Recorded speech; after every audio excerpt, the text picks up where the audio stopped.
I'm Jake Bruden, and welcome to the UnBuild It podcast. Before we get started today, I want to give a special thank you to Huber Engineered Woods, our sponsor for today's episode. And rather than talk about their products or their customer service like we normally do, I want to make you aware of something that's happening at the International Builder Show. The first day of the International Builder Show this year, Tuesday, February 25th at 10:30 a.m., join myself, Steve Basic, and Huber's own Nick Sable at booth C3320. That's C3320, 10:30 a.m. We're going to be talking about rain screens for resilience, everything rain screen. We're going to be covering everything that has to do with rain screens in one conversation. Myself, Steve Basic, and Huber's Nick Sable. You do not want to miss this conversation. It's going to be super informative. Crowd participation, everything you've ever wanted from a rain screen conversation.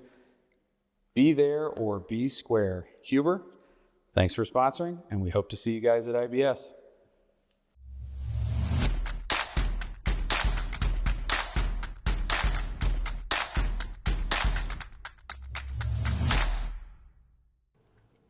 Welcome to the UnBuild podcast. I'm your host, Pete Joist, and I have my two best friends here, Steve Basic and Jake Bruden. I thought he was going to announce somebody else. I had hoped. I was surprised. I hoped that he was going to announce somebody else when he said best friends, maybe Tom. You all ready for this? And I have to say that I am thoroughly enjoying all the questions we get submitted on the website. Well, I'm glad we can make Peter happy. Well, it's all about me, Steve, even though we just did an episode all about Steve. They actually end up dictating a lot of our content because they really are good discussion topics. They're very organic in that sense. I hate that word, by the way. Organic? Yeah. I thought he was going to say sense. No, it's right up there. I thought you hated the word like strawberries. No, organic. Such a buzzword that goes It is a buzzword, yes. Sorry. Oh, that's all right. You can pretend I'm intellectual Jake. I'm going to throw out words like organic. It's very natural. Do we need to do an intervention with you two or something? Apparently. So anyway, we've had a lot of great questions submitted and it stimulates a lot of conversation. So here we go. So thank you for whoever submitted this question. It remains anonymous. I watched the videos Matt Reisinger did with Kyle from RR Buildings. I was wondering your opinions on post-frame homes in general. I'm not exactly sure what post frames are, but I'm sure we're going to hit on that. It seems like a great opportunity with post frame homes to do a minimum amount of concrete, parentheses, slabless slab. I can feel the temperature rising in the room right now. I have reservations about getting rid of a basement for maintenance and remodelability of mechanical plumbing and drains, etc. To solve for that, what about using a post frame to build a pier and beam foundation with an encapsulated ground level crawl space? Wow! That was a very dense thought. If that did not make sense, the foundation would be made up of posts set in concrete at ground level. The floor framing would be approximately 2-3 feet off the ground, and that crawl space would be encapsulated with something like stego and then rock wool insulation. The floor of the crawl space would be a floating subfloor. I like this idea because it requires almost no concrete and does not require much excavation beyond leveling. Have at it, my friends.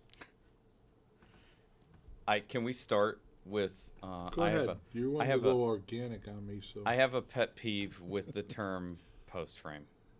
Yeah, I don't even know what that means, frankly. So Sorry. I have a full belief that post frame is a PR term coined in the last 10 years by the Barndominium crew, trying to make them sound like they're not building pole barns anymore. Well, tell me how you really feel. This question Jake. is about a pole barn, and they're trying to glorify it and make it sound like they're not building barns anymore by calling it post frame. I don't know who started saying post frame, but you're building pole barns. You're not timber framing.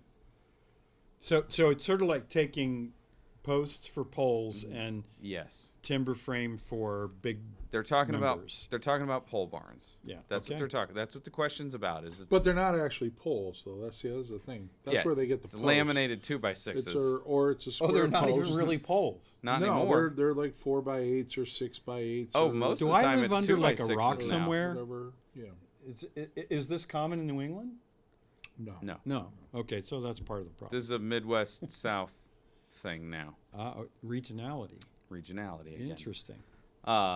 And so I don't think the barndominium craze is going anywhere anytime soon. People tend to like it, and I'm fine with you liking whatever you want to like. Okay, can I ask this question, which is No. I'm the host. I'd like You to can't hear. do that. to I'd me. like to hear. Well, what I you just have. like when you're having a conversation and you think you're having a conversation, somebody asks, "Can I ask a question?" Of You already- course, that's you already part did. of the conversation. Yeah, It's you already did. rhetorical. Yeah, It's you a already did. rhetorical question. Sorry for using. So that's that why I device. said no. Okay. But You it know wasn't what, a double you know negative. what, That's Peter? a no-no. You know what he always does? He always says, "You're gonna like this," and I always think, "I will be the judge of that." Yeah, don't judge for I'm me. learning so much about what I should and should not do. We're just having an on the organic UnBuild It conversation. podcast. We're having a nice organic conversation here. Do pole barns serve a purpose, or is They this keep the rain out. so? When I think of a pole barn, I think of agricultural buildings. Yep. Okay, is that my problem, or what's happening here? Is the term Yeah. evolving into a new type of construction So- that's appropriate for conditioned buildings? I would say, I would agree. I mean, it's real easy to say that's probably where their birth was, but I would say pole barns are utility structures for me, right? Like I know builders that have put up pole barns on their property because they store materials. They put their They're not machinery conditioned up there. buildings. then. No, Yeah. no. Or But they might they're- be tempering the building. Yeah, Which I think Okay. that's the end of, for me, that's the end of where you gain the efficiencies of that building. Because trying to air seal, trying Yeah. to insulate, trying to condition fully, like you start losing the efficiencies that you have for regular construction. Now, I understand that there are going to be people out there that are saying, like, well, this mentions Kyle with R&R, like he's had some good success with air sealing and things like that.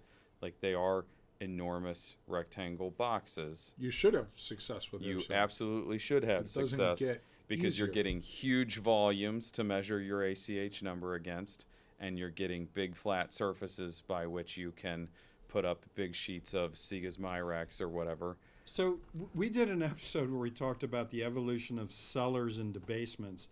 This is almost like an above grade version of that issue, that we're taking an original concept which was for sheltering stuff and we're moving it now to, oh, can we build conditioned structures out of that? Is that what we're talking about? On some level, yeah.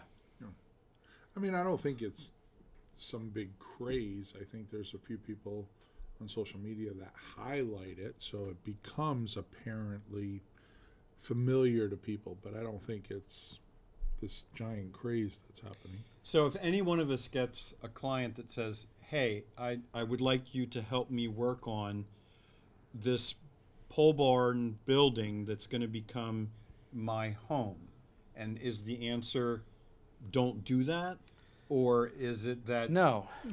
But We're the doing a difference, barndominium right now. the difference between a renovation and a new construction are different things, though. When you say barndominium, are you going to frame it 24 inches on center? Or are you Yeah, gonna I mean, it's going to be post-frame it? like a light frame construction, so it's not really a pole or pole barndominium. It looks like a barn that's going to be a house. interesting? I don't So- understand that we're setting poles 12 feet apart and then we're running purlins 2 foot on center or 6 foot on center or whatever it, I don't understand how you go from that to using traditional building materials, and thinking that you're going to insulate with regular insulation and it be simplified in any way and you gain some sort of efficiency. Yeah. I don't, where you're using 4x8 sheet goods that are a normal system and those sorts of things.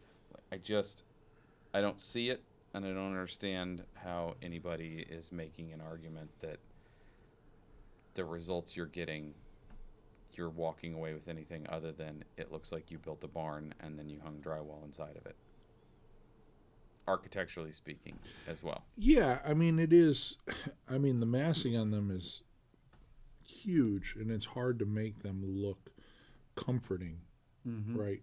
Small They're scale. fairly imposing buildings. Yeah, They're but tall, but big you have to volumes. remember their history is based on, this is a building in the middle of 50 acres Yeah. of flat land. Sure. There, it looks like nothing. It's a little pimple on the ground, right? But it's when you get up close to it, it feels like a giant barn. I mean, to me, they're all freaking barns. Pole barn, post barn, whatever. It's a barn. Looks like a barn. It's a 2-story structure. It's out in the middle of the field. It's a barn. And again, to each their own. I'm not poo-pooing it across the board. I just don't like the PR game that is played with the post frame naming.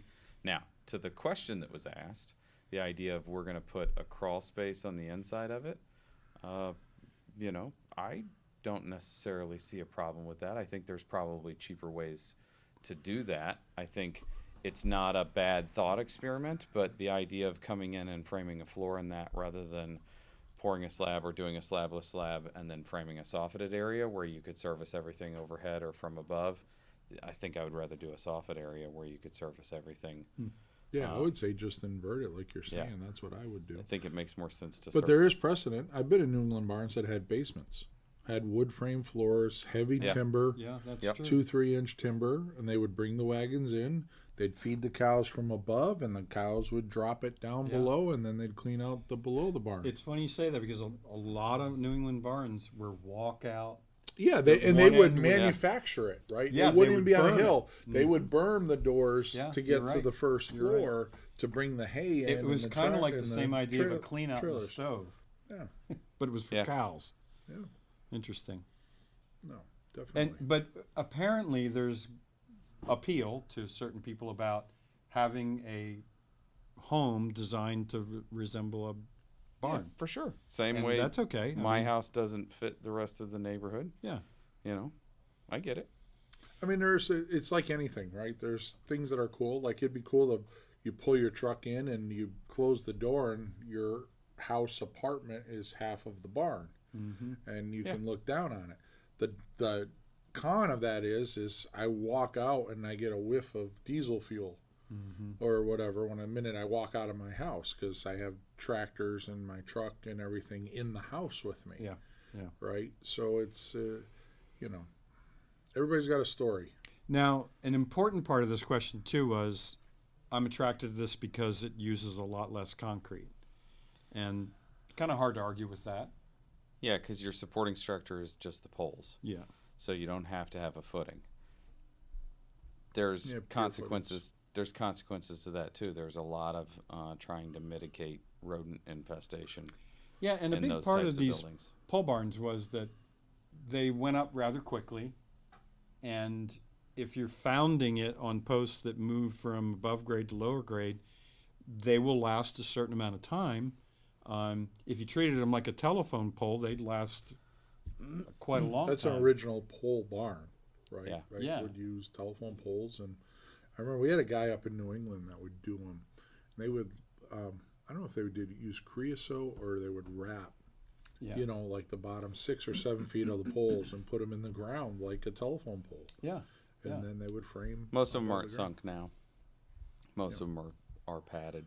But you're saying that they're not using poles; they're actually laminated. Most of them the ones that we've done in my entire career that I can think of were all laminated 3-ply 2x6s with offset seams, 4-foot offset in the 2x6 seams. Interesting.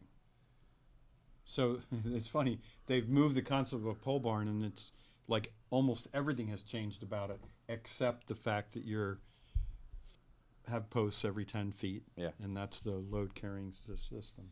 Yeah, I mean, we just did a barn. It was a wooden moment frame, and they were on 16-foot centers, and then we infilled with light wood framing. Interesting. Are So we you still had all the same framing as a regular building Everything. would have. But we just had the basically. look and the And then you had structure. aesthetics. Everything went to those moment frames for the building to stand up, and it carried the roof. but it also gave us a 40-foot wide expanse, which is, I think, one of the biggest attractions of these structures are you have this giant roof truss. And probably without steel. Yeah. The question that I would have when I look at those is, like, how well are they engineered? Like, Yeah, when it's the all just wind- whatever the when the MyTech wind software shows. blows across the plains is what's. I mean, there's not much for shear inside that building, and yeah, okay, you have the walls on the ends, but some of these guys are building, they're 60-foot wide, 120-foot long, right? That's that a big barn. 120-foot long, like, Yeah. code requires shear every 24 or 26 feet. And at your 120 feet, that's 5 zones of horizontal shear that aren't accounted for. That thing's going to fold like a house of cards. Yeah. Well, I sure learned a lot because I've not been involved in any of these projects, but you guys clearly have been. And should the pole barn case rest? Well, until next time. Until next time. Okay. Okay, so moving on. This topic submitted by a questioner is rim joist insulation and air sealing treatment without closed cell spray foam. The cost, both setup charge and per foot charge, and vagaries of letting someone who has never taken a chemistry course and no credible certification formal training perform irreversible chemistry experiments on one's new home can be daunting. Whoa. In other words, letting the spray foam guy spray foam. That was a nice little summary. It seems a major concern issue here is keeping the rim board dry. Why not simply seal the top of the concrete foundation wall at the same time, and with the same material you are waterproofing the concrete wall exterior, parentheses, covering the bolts with tape and using Simpson tie anchor bolts, and seal the outside of the rim board with either exterior insulation, zip R, taped rigid foam, or paint roll on a liquid WRB, Persoco or similar. Then you can use a vapor permeable bat, rock wool, timber, HP, etc. to fill the joist. No, you can't, because an air permeable insulation is required to be enclosed on 6 sides. And you're not enclosed on the 6th or 5th side. We get this a lot that, hey, if we use closed cell spray foam in the rim joist, then we've made the rim joist a lot colder, and it's completely sort of at the outside, and does that make it more susceptible? And Steve, I know in your home, your solution was to rough cut rigid insulation. We cut rigid insulation and just foamed it into place because it was something my wife could do. And so that is... Wait, did she actually do it herself? Yeah. Okay. Just She asking. did a bunch of stuff. She did all the air sealing and stuff on her house. Cool. I said, here's a caulk gun. Give her a quick class on this. Did you sit in a lawn chair with a drink with an umbrella in it while No. she did it? Okay. No, I don't drink drinks with I don't think umbrellas. Holly would have, you know, I don't think she that would wouldn't have fit either. very well. No. But that's similar to spray foam. All we've done is used a little bit of spray foam around the rough cut edge. It still makes the rim joist colder, Yep. and it's not vapor. I mean, I open. probably have a number of projects where we inset the rim and put, 2 inches of polyiso or something on the outside. And Or then- zip bar. Or on zip the bar. outside. Yeah. I mean, there's certainly ways to insulate it from the outside. It's a challenging place, and It is. when you read through this, all I can think of is, yeah, all of those things that this guy's talking about, or gal, whoever, unknown, is talking about, they're harder, they're probably more expensive, and they are a labor sink, right? Nothing in their question is, oh wow, that would be a real easy way to do that. I think what's interesting to me about this is that we're pretty careful to talk about drying potential in a lot of areas of other areas of the building. Except for And the question is, how much should we worry about the rim joist if we push it to the outside and make it a lot colder? And my response would be, you can always make something a lot less susceptible to being cold if you keep it dry, right? So if you're going to push the rim joist to the outside, and it's a real critical part of your transition from the foundation below to the framing above, you just have to make sure that if you can't warm that, it's got to be kept dry. And so to have this conversation about making the rim joist cold, part of it is, well, if you do that and you don't understand that it's going to have to be kept up extra dry, that could lead to a problem. And with splashback coming to the 8 inches of exposed concrete and to the rim joist, that is an area that it can be challenging to keep more dry than others. I just came up with this full circle concept. You know, Just now, right yeah, here? right here.